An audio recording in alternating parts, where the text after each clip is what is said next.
Dr. Bradshaw here with Chirocynergy. We're talking about hips and hips getting stiff and tight. If you tend to sit for a while and then you get up and move and the hip socket just feels stiff, whether it's in the groin, kind of just in this general rounded area around the hip sockets, this manipulation move is for you. This is a bit of a secret known to chiropractors and osteopaths and people who manipulate joints for a living. This is a really good one that you can do on your own. Oftentimes, because of the way we sit, the way that we walk, our hips rotate out. So if you watch somebody walk, their toes and their heels should be walking straight forward like this. But oftentimes people's toes turn out and they're walking like this, more like a duck. And that's not how we're supposed to walk. But eventually that causes the hip sockets to rotate out as well, and they get misaligned that way. So here's how you fix that. Take a spot open on the floor.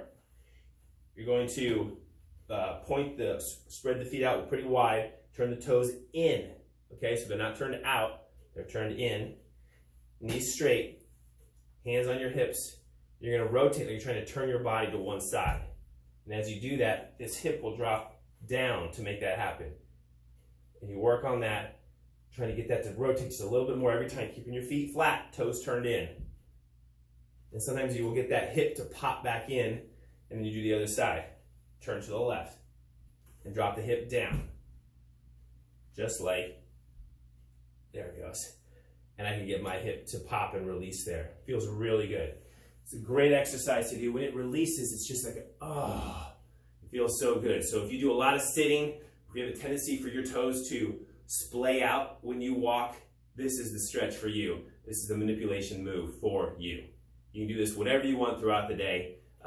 Oftentimes I'll have some people do it 3 or 4 times a day just to keep those, particularly if they sit a lot or if they walk with their feet turned out a lot. So have fun with this.